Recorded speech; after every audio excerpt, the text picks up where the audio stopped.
Clara Jennings thought she knew the man she married. For 7 years, Daniel had been calm, dependable, successful. The kind of man neighbors trusted instantly. The kind of husband who remembered anniversaries, carried groceries without being asked, and kissed her forehead before work every morning. That illusion shattered on a rainy Thursday night. It started with flashing blue lights. Daniel had been driving too fast down the interstate, distracted and irritated after a tense business call. Clara sat quietly in the passenger seat, staring out the window while rain streaked across the glass. When the officer approached the car, everything felt normal. License, registration, a warning maybe. But after running Daniel's information, the officer returned with a completely different expression. Tense, careful, almost afraid. "Ma'am," he said quietly, motioning Clara away from the car. "I need you to listen very carefully." Her stomach tightened. "Do not go home tonight." The words hit like ice water. Clara blinked. "What?" The officer hesitated, jaw tight. "I can't explain here. Just trust me." Then, while Daniel looked away toward traffic, the officer slipped a folded note into Clara's hand. "You are not safe." That was all it said. 5 words. 5 words that changed everything. Back in the car, Daniel glanced at her casually. "Everything okay?" Clara forced a smile. "Yeah, just a warning." But her hands trembled in her lap the entire drive home.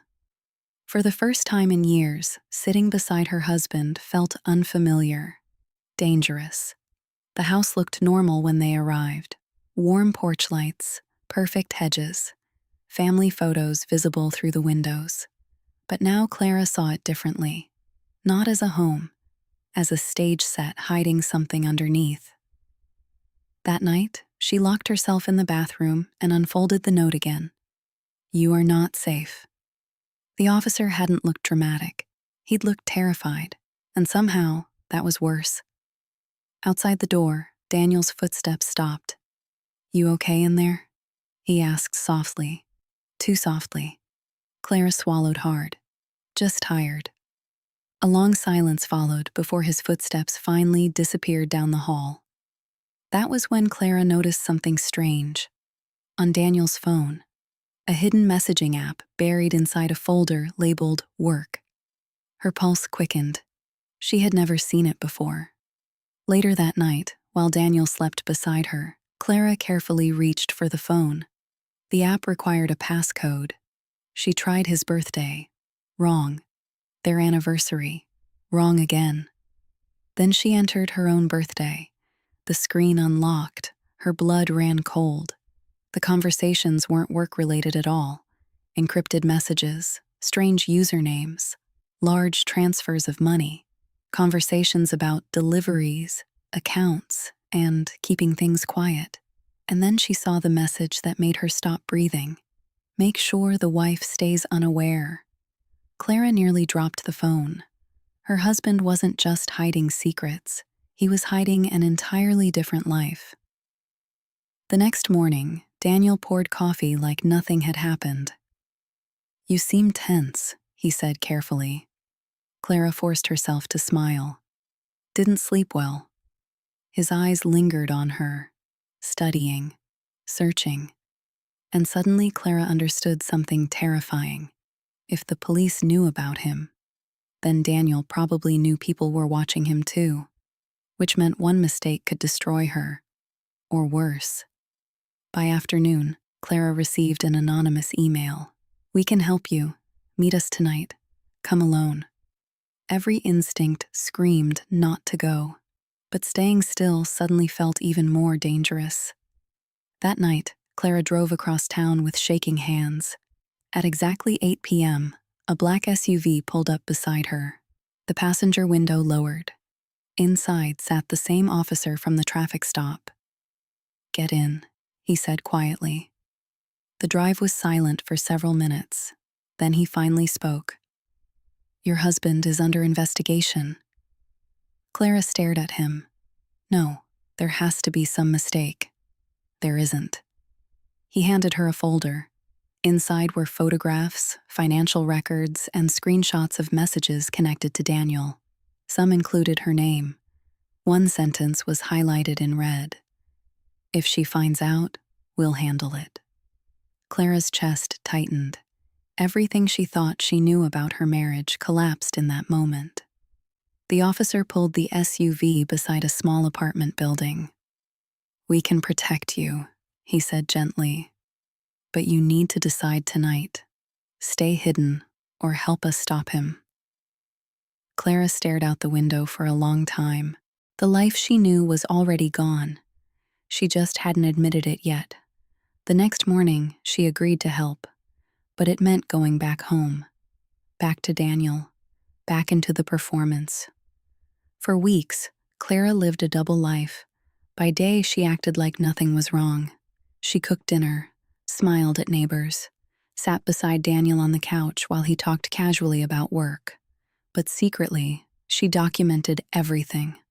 Phone calls, receipts, conversations, hidden financial records. Every detail became evidence. And the closer she got to the truth, the more dangerous Daniel became. He started watching her differently, asking sharper questions, checking her phone. One night, while she cooked dinner, he stood silently in the kitchen doorway. "You'd tell me if something was wrong, wouldn't you?" The knife nearly slipped from her hand. "Of course," she whispered. But his stare lingered too long. He sensed something.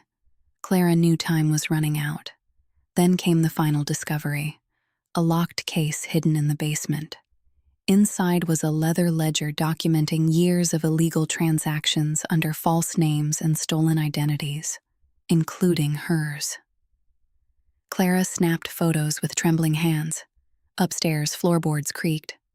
"Clara?" Daniel's voice echoed down the stairs. Her heart slammed against her ribs. "What are you doing?" She forced herself calm. "Laundry." Silence. Then footsteps slowly retreated. But Clara knew the mask was cracking. The next morning, the officer called. "We're ready," he said. At dawn, the following day, Clara sat awake at the edge of the bed while Daniel slept beside her. Then came pounding at the front door. "Police!" Daniel bolted upright. For one terrifying second, his eyes locked onto Clara's. "What did you do?" She didn't answer. The front door burst open. Officers flooded the house. Daniel shouted, denied everything, demanded explanations. But the evidence was already there. The recordings, the messages, the ledger, all of it. Clara stood frozen in the hallway while officers led him away. As he passed her, his expression shifted from anger to disbelief. "You betrayed me." Clara finally spoke. "No," she said quietly. "I finally saw the truth." When the police cars disappeared down the street, silence settled over the house. The officer approached her one last time and handed her a folder. "Witness Protection Intake." "A new beginning," he said softly. Clara looked back at the house, the home that had once felt safe, the marriage that had once felt real. Then she signed her name. Months later, the headlines faded. People moved on, but Clara's life had changed forever. She moved to a new city, started therapy, learned how to sleep without fear. And slowly, piece by piece, she rebuilt herself. Not as someone's wife, not as someone trapped in another person's lies, but as herself. One afternoon, while walking through a crowded farmer's market under warm sunlight, Clara realized something she never thought possible. She felt safe, truly safe. No fear, no pretending, no hidden life waiting behind closed doors. Just peace. The officer's note had once terrified her. Now she understood it differently. "You are not safe here." It hadn't just been a warning, it had been an invitation. To wake up, to survive, to choose herself before it was too late. And in the end, that choice saved her life.